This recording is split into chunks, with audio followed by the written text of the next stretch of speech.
And we welcome you back to Up Close. The Senate now split 31-31, but Republicans are still claiming victory, saying the June 8th coup put them ahead. They say they are willing to share power as long as they are in charge. Joining us now is Republican State Senator John Flanagan, who represents Suffolk County.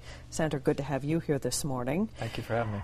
We heard Senator Sampson say you guys are going to be back in session perhaps on Monday. Do you believe that?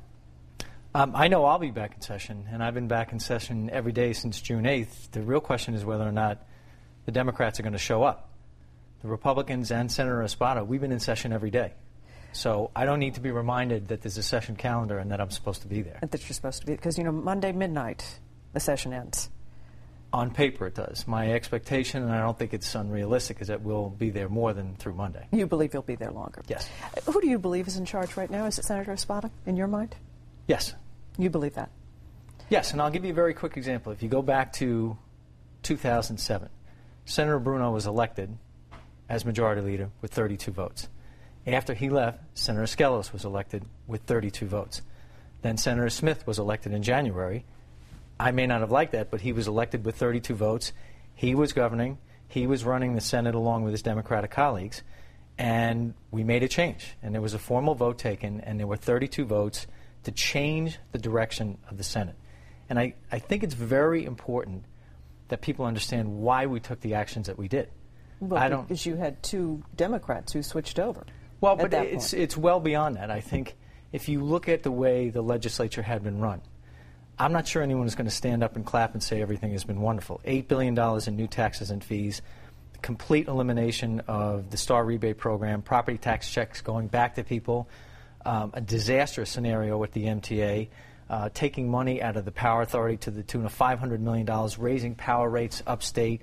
There's a whole litany of things that precipitated the actions that we took. And I believe, frankly, that we were trying to forestall some things. As a Republican, taking credit, essentially, for the coup? I mean, are Republicans taking credit for the coup as bringing about this kind of, you know, switch in power? Is that correct? Sure, but I want to be careful. I think the bottom line is that, well, you have to have partners to do this. And obviously, there were 30 Republicans and 2 Democrats. But the reality is, it's not about John Flanagan. It's not about John Sampson, who I think is a great guy. It's about the taxpayers. And we took some of these steps because I think some other things are going to happen, changes in policy and in direction in the state of New York that are not in the best interest of the people that I represent or any district in the state. Since Mr. Espada became Senate President, Mr. Montserrat has switched back. So now you do have 31-31. And that does beg that there is a leadership issue right now because nobody can agree on who is the leader. You and I know other Republicans... You know what? I think it's important to respond to that. There were 32 votes when Senator Espada was elected. And I can use the same analogy to the New York State budget. The budget passed with 32 votes. I dare say... But if you took the election today... I'm not sure the same budget would pass. No, I'm talking about in electing your Senate President. It'd be 31 votes to 31 votes. So it's a tie right now. It actually is not a tie because the rules state that the person that is elected, you have to have another vote in order to make that change. Mm-hmm. So the legality is that Senator Espada was elected, Senator Skelos was elected Majority Leader. Until somebody moves forward and changes that with 32 or 36 or 40 or 48 votes, it stands. Senator Smith was the leader from January until now. There was a vote taken that changed that. Okay. But given that the Democrats see it as 31-31, right. You've talked, and I know Republicans have talked about kind of a power-sharing agreement. Define that. Our power-sharing agreement is vastly different than the ones advanced by the Democrats. Ours is actually a long-term. It's not a Band-Aid. It's not short-term. I dare you to find any good government group that's out there, the League of Women Voters, Common Cause, Citizen Action, virtually any editorial board across the state, who would disagree with the structure that we put in. Term limits on chairs, term limits on leaders, empowering members, sharing of resources, making the committees much more professional, having much more public input, public hearings. And by the way, the rules, we want to make them permanent. We want to put them in statute and make them beyond the rules of the Senate. The ideas being advanced by the Senate Democrats, their plan expires Monday night. And they want to go back to the way it was in a structure that has a vastly disproportionate sum of resources going to the Senate Democrats. That's not what people expect. Give me your sense of what we're going to see next week and this week ahead. Is anything going to happen in the Senate?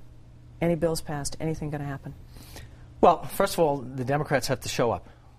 Bottom line. Okay, we've been there every day, and they need to show up because there are tremendously important bills, and you discussed some of them already. Mayoral control, a whole host of local bills that if we don't act on them will raise property taxes in all communities across the state of New York. That's not the way it should be. I think the pressure is going to build on the people who are not showing up. If you're advancing a local bill for your county, and you're the sponsor, and it's on a list to be voted on, and you don't show up, how can you rationally go home and say to people, I'm doing my job? Do you also think there's certainly growing pressure on Senator Espada, though, to back out? No. I don't there think certainly is among Democrats. Well, listen, Senator Espada, and again, I want to make clear, this is not about him or about me or any other member. It's about what we're doing on behalf of the public. But since you raised that point, in January, he was fully in the fold with the Senate Democrats. They embraced him. They brought him in. They made him chairman of the Housing Committee. They gave him a vice president position in the Senate, a newly created title that they had no problem giving him for urban policy and urban studies. So I'm not focusing on the individual members. I'm focusing on property taxes. I'm focusing on energy rates. I'm focusing on the fact that the governor and the Democrats have done absolutely nothing to promote economic development. Okay. We will see what happens this next week ahead. Thank you, Senator, for being with us. When we come back, we're going to try and make heads or tails of all this mess in Albany and why it's happening right now. We'll be back after this.